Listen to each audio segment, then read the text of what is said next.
Joining me now is Vermont Senator Bernie Sanders, who was in that hearing today. Senator, what was it like hearing your colleagues bring back old talking points today? Well, Al, it just makes you realize how desperate the Republicans are in terms of health care. They have nothing to offer. Under Bush, for 8 years, they had nothing significant to say about expanding health insurance to the uninsured. And in recent years, all they could do is talk about the problems of the Affordable Care Act. They are very, very upset that we have now over 8 million people getting their insurance as a result of the Affordable Care Act through the exchanges. They are very upset that young people now are getting insurance on their parents' programs, and they're equally upset that millions more people are now getting Medicaid through the Affordable Care Act. The real issue is, to my mind, how could it be that Republican governors all over this country are denying health insurance to their people who desperately need it, even though the federal government is picking up 100% of the cost. Now, bottom line, these guys have nothing to say. You know, Senator, it's almost unreal that we're talking about people that are upset that people have health insurance, and governors, as you say, blocking health insurance for their own state senate citizens when 100% of it's paid by the federal government. But the good news is that Democrats are starting to stand up, because today we saw going on the offensive was North Carolina's Kay Hagan in that hearing today. Watch this. Last year in North Carolina, our state legislature and governor decided against expanding the state's Medicaid program. And as a result, about 500,000 people who would have qualified for coverage through Medicaid are now not able to do so.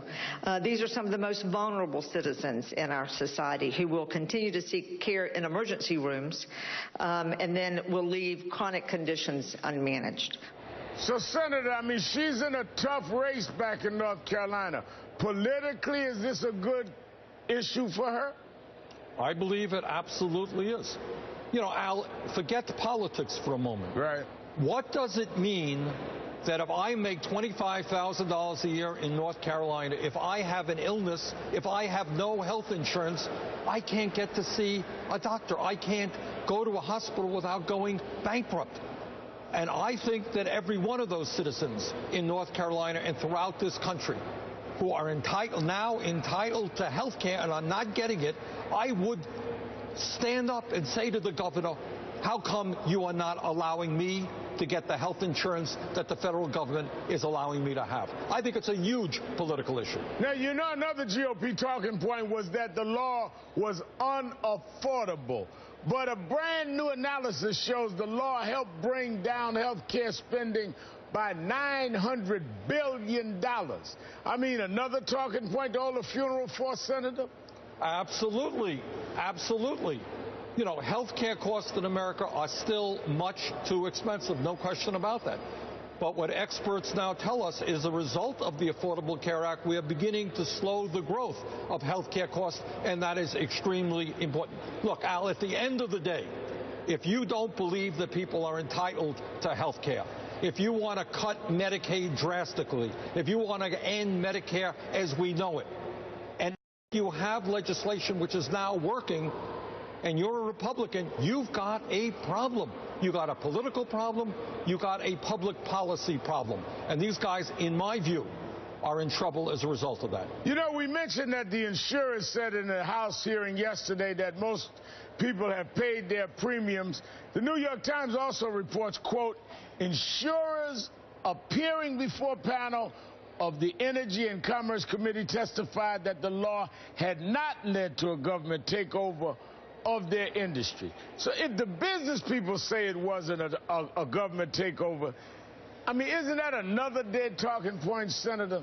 Yeah, I think it is. But I have to tell you, Al, as you well know, I happen to believe that Medicare is a very successful program. I believe in a single-payer Medicare for all. Right. The president does not. Right. The Affordable Care Act is not a government takeover of health care. Far from it. No, and I'm glad you said that, because many of us, I included, wanted single-payer plan. They act as though this is some far-left progressive notion when it really is not. It certainly helps millions of people, but to act like he's like gone over the deep end left is just absolutely not true.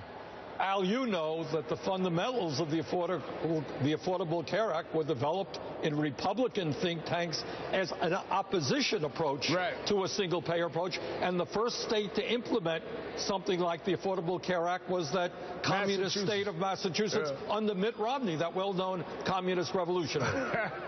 Senator Bernie Sanders, thank you for your time tonight. Thank you. Breaking news. Moments ago, the Republican-controlled